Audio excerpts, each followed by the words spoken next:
Alright, here's another video, and this time I'm going to show you something a little differently. This has a little different. This has not so much to do with quantizing, but instead it's a different method for entering in notes. This particular method, which is called step recording, is really good if you understand music theory but don't have particularly good keyboard chops. It allows you to enter in notes one at a time. Can be very tedious, but it's incredibly accurate too, and allows you to play in music or to enter in music one note at a time, so that you can enter in very complex musical passages even if you can't play them. So the way to get to step recording in Pro Tools is to go to the Event menu, choose Event Operations, and then select Step Input. Now this is a fairly typical step recording window. You'll find a window that looks very similar in Mark of the Unicorn's Digital Performer, Logic, any of the other commonly used DAWs that have step input. Now I first highlighted the track that I wanted to record on. Let me do that again. I'm going to turn these all off.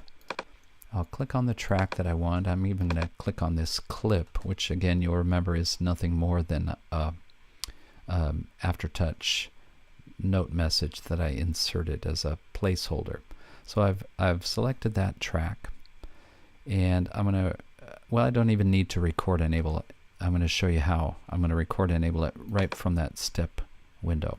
I go to the Event Operations, Step Input, and this checkbox right here allows me to enable that track. I can choose the destination track right here, and I can choose note values. So I'm going to start my first note. I'm going to pick a quarter note, and I can either use the input velocity as I play it on the keyboard, or I can set all velocities to a specific amount. I'm going to leave that checked, so all the velocities will be set to 64. I can go back and change that later if I choose to. And you'll notice there's an undo step and a next step button.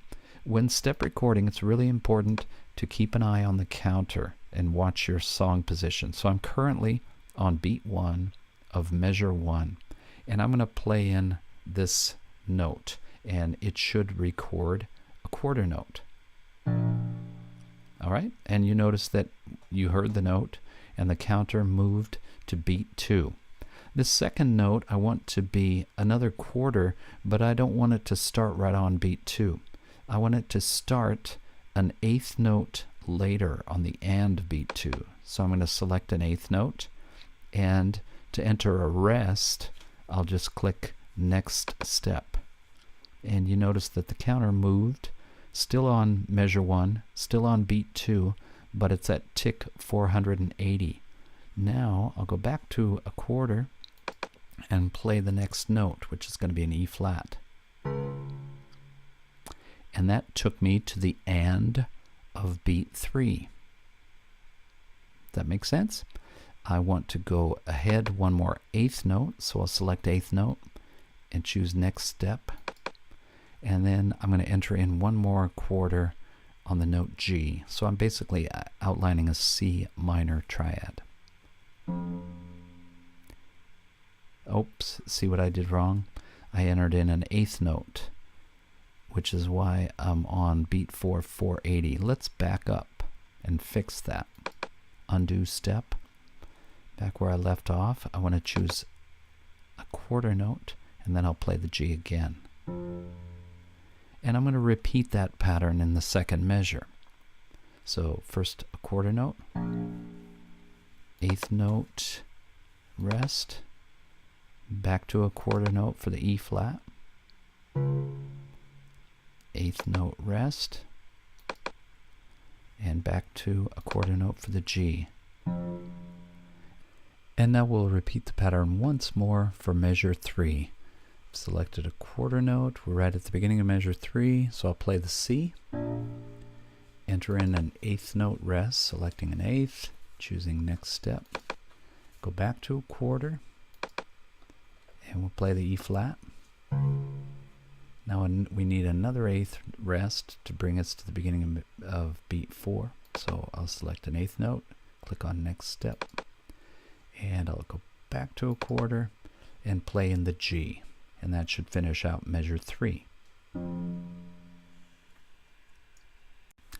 now we're going to finish bar 4 with a different pattern. We're going to leave it set to eighth notes, and I'm just going to play in the remainder of notes. So measure 4 will be all eighth notes. You'll notice that since they're all eighth notes, each time I play a note, I'll advance to the next step. I don't need to hit this next step button. I don't need to change the note value because all of these notes are going to be eighth notes. So just keep your eye on the counter as I play them in.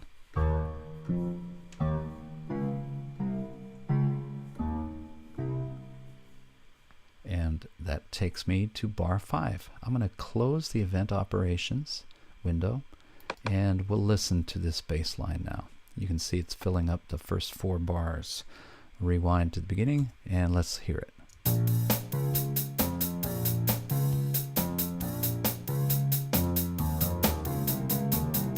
And not bad.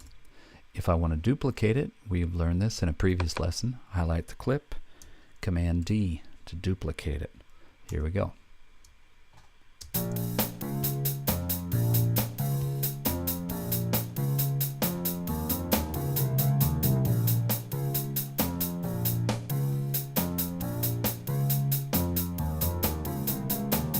Okay, not bad.